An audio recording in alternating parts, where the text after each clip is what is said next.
How are you all doing this Monday? It feels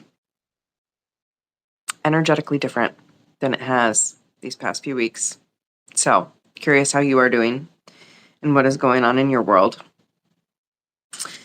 And just in case this is your first time joining me, I'm Safrianna, the Queer Spirit Guide. I'm a Druidic priestess, a transformational mentor, and a trauma therapist. And I love tuning in to what's here and dropping into the energy and just feeling into things. So as always, I'll be pulling a tarot card for the collective, 3 oracle cards, and then I'll give a little personal update as to what's going on in my world. But I do want to know what's going on in your world, because I have definitely felt some major energy shifts over this last weekend, really. And I know on April 9th, we had a big shift with Mars going into Aries, and I definitely felt that shift. So I'm curious how you all are doing, but let's dive in. What is the energy or the message this week that we want to be aware of? Ooh. It is the 8 of Cups. The 8 of Cups, you can see this being on their journey, the moon in the background. Oh, I think our cats are getting into a tiff right now. It's distracting me a little bit. Even the other cat is now going to investigate. So, the 8 of Cups is really all about letting go. This is a card about letting go and moving on. You can see the figure moving on with their journey. This is about seeking your higher purpose and really allowing yourself to move on beyond any limitations that you may have perceived in the past. This could be a relationship, a creative endeavor, a work project, a career, an endeavor of some kind that has officially fulfilled its purpose, and you are being invited to go ahead and move on. So this is this can be a hard card to look at sometimes. We don't necessarily want to move on from our stuff. If we did, they're really tipping. I'm sending help in. Give us a moment here. You're fine. Go. So this is really about seeking our higher purpose beyond what we're moving on from, so that we can really, really, really anchor into purposefulness, but not out of this mental prison of productivity. So that's really what the message is that I'm getting here. It's like letting go of this past, seeking your higher purpose, not in this like productivity definition, but in this newly evolved, moved on definition of who you are and where you're going. So of course, the 8 of Cups, it being an 8, it's later in the story, right? There's been some evolution along the trajectory of the story. And it being Cups, this is really an emotional trajectory. So what is something that you've been emotionally, like really gripping onto that you're ready to let go of so that you can make a new way moving forward? That is really the ultimate message here with the 8 of Cups. So there's no need to blame anyone for anything in your past, including yourself. If you need to forgive, go for it. But a commitment of the past is fading away now. That is the energy of this week. And now we're going to veer completely off road, off course of how I normally pull cards. We're going to be pulling from the Wild Offering Oracle this morning by Tosha Silver. This one really leapt out at me today. And this is, Tosha Silver uses God, Lord, divine, all kinds of things interchangeably. So I will read them verbatim, and then I will give you my own interpretation. But these are really messages to remind us of our connection to the divine, of our space in this, in this life, in this fascinating human life. So let's see what the messages are. All right. Our first message is divine timing. The divine brings things in the timing that we need. Nothing comes before we're prepared, nor leaves too early. May I always trust your perfect and holy timing, dear Lord. So Spirit here is just reminding us that time is made up. Okay? The only real time that exists is the time that is the passing of the seasons. My dear friend, Dr. Melissa Bird, and I were recently live, and I said, I am stunned by the passage of time or the movement of time or something like that. And we've had a good giggle about it ever since. Time's kind of made up. It's just a construct, aside from what's actually happening outside your window, what's happening with the sun and the moon. So there is no ideal or egoic time that's ever perfect. It is about really being in the moment and knowing when it's time to move forward with something, feeling into it, intuitively knowing when is the right time to move forward with something. So that is our first message from the Oracle this week. Next, we have doubt. Offering all to the divine does not mean negativity never arises. But you can say, free me from this prison of doubt. I cast this burden to you. Show me your will and restore me to faith and confidence. So whatever you are doubting in yourself, the reminder here is to hand it over. Hand it over to your team, to God, to the divine, to your helpers, your angels, ancestors, guardians, and guides, as I say. This is really about accepting in the shadow light dance that doubt will arise. These tougher feelings will arise for us, but we can meet them with faith. We can meet them with confidence. We can meet them with dignity. We can be easeful around, who we are and who we came here to be. So relaxing back into self, releasing doubt, and really leaning on our team of supports to be restored in our higher energy. All right. And then last but not least, we have true offering. May I release the fears, illusions, and addictions that keep me from true offering. May I relax into your plan, trusting that the next steps will always be shown. Use me, love. Use me for the highest. I am yours alone. I really love this message that we are loves alone, and that anything that is a true offering is given out of love. It is given out of just a truth within ourselves, something that is essential and core to who we are. It is given out of intuition and relaxing and knowing that we can be ourselves and still be full of purpose. I really feel like it goes back to this Eight of Cups message that, yes, we're letting go of old ways of being to step into really purpose, but purpose is not, it's not that productivity. It's not these certain metrics of like how we have to show up or the way we have to do things. True offering comes from love. It comes from the heart. It comes from the soul. And so what are you being called to really lead with in your life, to offer to those around you out of not ego, but literally heart and soul?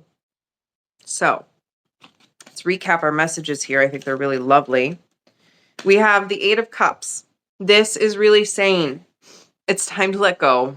It's time to release. It's time to move on. It's time to enter this next chapter of your journey.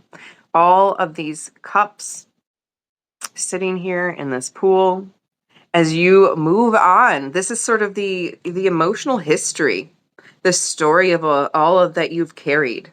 And now you are moving up and beyond and into this next chapter as you let go and move with more purposefulness of who you came here to be. Everything in divine timing. There is no right egoic time. There is no way to mentally prepare for the perfect time. Instead, trust the flow of life, trust leaning in and being here now will present to you the perfect timing for all things that you need timing for. Release those doubts, hand them over. Know that yes, they're informing you. They're probably informing you deeply what you care about. Listen to what you care about, but see if you can really release the doubt that is here. And step into true offering. True offering is what your heart is calling you to, what your soul is calling you to. Again, not what your ego is calling you to. I'm really getting this message. Okay, we've got let go, step into purposefulness. We've got trust the divine timing, release the doubt, and give true offering. It's like the message this week at its core is really release the ego narrative that say like, this is how it's got to be. This is the one right way. We're letting go of these old stories. We're letting go of these old ways of being so that we can give true offering. So I love that we're all on this journey together, that we all have this opportunity to move forward into our next right steps for us. And that is really at the crux of this. It's like, really, really, really let yourself move into this next chapter. Ascend the stairs into your next level, right? That is what is here.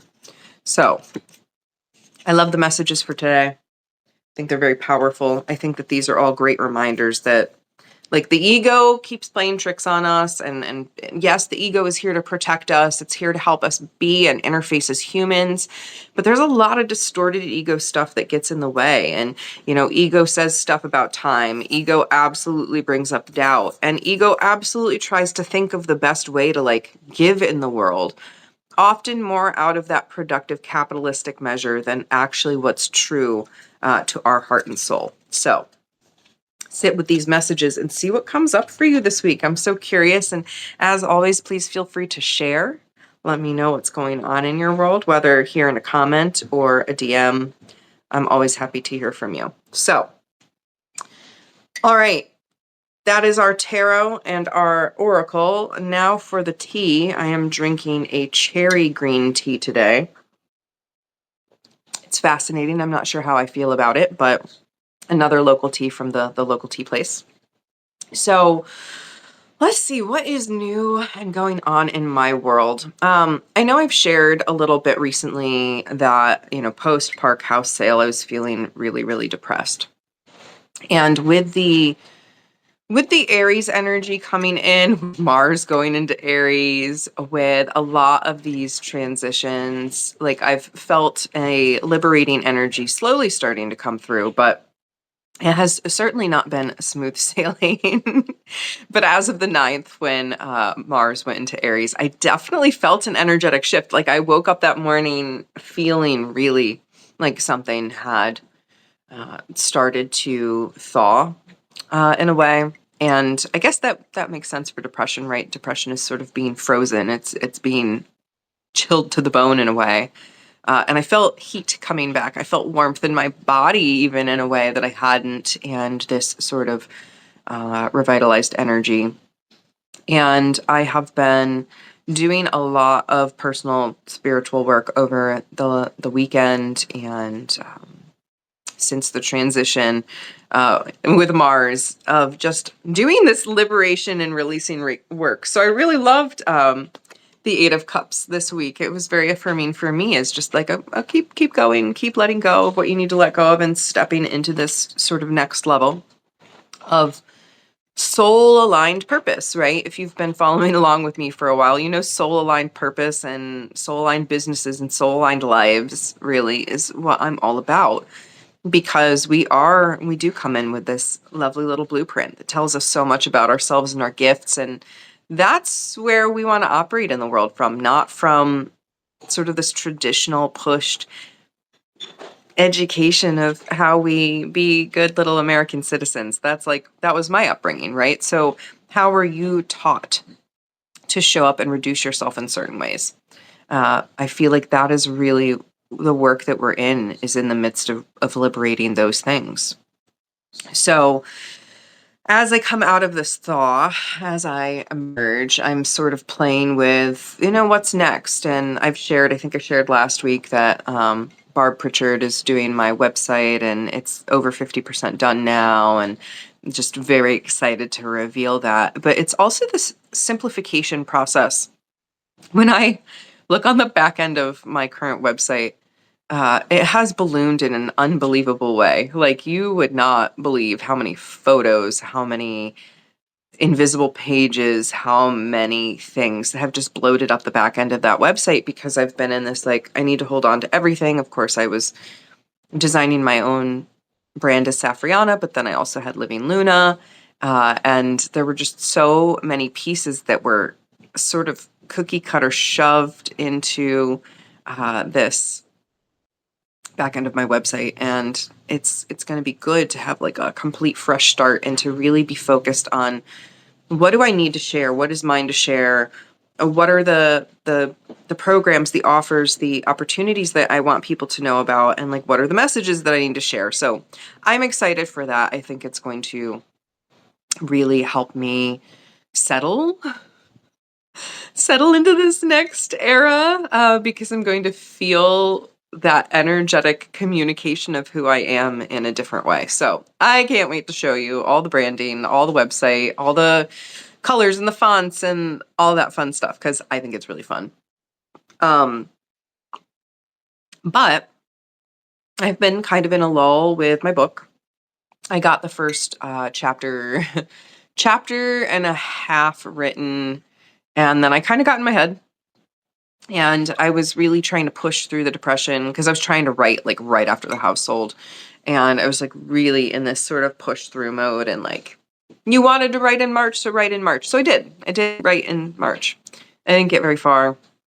And I'm really feeling called to try and figure out how to make a writing retreat work. A lot of my writing ends up happening in these sort of big chunks. I'll take 3 to 5 days, cancel everything in my schedule, have nothing but working on my book. And that is when I really get going. But it's usually after like day 2 that I really find my stride. So unfortunately, I had to be distracted kind of throughout trying to get the book going last time. So it wasn't really this, I couldn't really drop in and get going. So I want to figure out how to drop in and get going.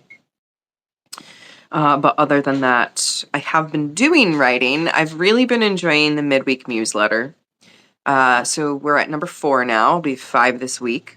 And this has been just a great opportunity for me to drop in and just write what's coming through, just off the cuff, and thoroughly enjoying it. I'm wondering if I want to bring parts of it over here to Substack and do some form of like audio blog where maybe I read, like if I notice, oh, it's been 3-4 weeks and there's like the story that's coming through week after week, like maybe refining and sharing that almost like a podcast over here. I would love to hear your feedback on that.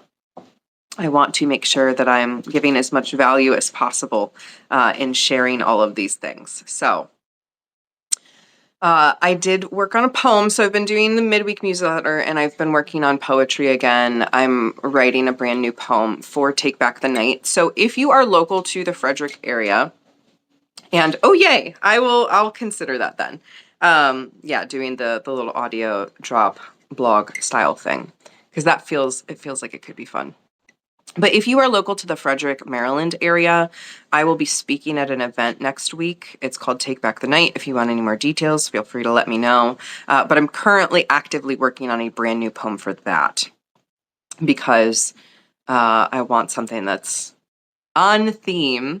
But I might also read some selections from either a woman's work or Daddy's Girl there. So that's kind of what's new and exciting in my world. Is I'm coming back into my energy. I feel like I'm re-emerging. I'm so curious about you all. Did you feel that Aries shift? Holly, it is at Hood College. It is, I believe the formal event starts at 5, and I think the speakers start at 6. I'll go ahead and I'll link it when I'm putting the blog version of this up. I'll make sure that you all have links, and I'll be sharing about that today, probably on Substack and LinkedIn and all the places. But yeah, it's like is it the 27th? It's not this Thursday, but next Thursday, at Hood College. So I'm looking forward to that. Also terrified and nervous because I have realized, I don't think I've shared this yet, but Justin and I came up with the phrase, I sweat because I care, because I have just realized that when I really care about something, whether it's speaking, whether it's doing energy work with somebody, whether it's doing the bio numbers and being and like pushing on people's bodies and doing muscle testing and whatnot, whether it is running a workshop, I sweat because I care. That has been the phrase. So yes, we now have some clinical antiperspirant on lock for public speaking events, but I can sweat my booty off at home. I could sweat my booty off in public. I just prefer not to. So please know I love you all so much. I know that this is quite the time to be alive, and last week was certainly a lot more alarming than this week. On that note, I do just want to intuitively say, and also very realistically say, if you have the means to stock up on some food this week, rice, beans, things like that, if you have the means to just get yourself a little cushion of some extra food, or you're tight on a budget and you want to get some dry goods, please do. It's very likely that in the next week or two, we're going to see some food supply stuff be a little funky. Prices going up, absolutely, we're already seeing that. So just be aware, my friends, please take care of yourself as much as you can. I know we can't be embroiled in the news all of the time. I really don't think we should be, but I just want to put that out there. Take care of yourselves, make sure that you can eat. That is one of the most essential things to staying alive, surviving, so we can keep doing what we're doing. Yeah, I feel like that's about it. But know that I love you, even as we are in the swirl, even as we are in the human karma, even as we are in this untangling. I believe we can do this. I'm cheering us all on. We got this. We can figure this out. We can figure this out. So take care of yourselves, be kind, be compassionate, and whether you're feeling down or you're emerging or you are in the in-between, whether you're all the way out there confident and doing your stuff and being in your stride, I see you, I believe in you, and I'm cheering you on. Okay? All right, my friends. Until next time. Bye for now.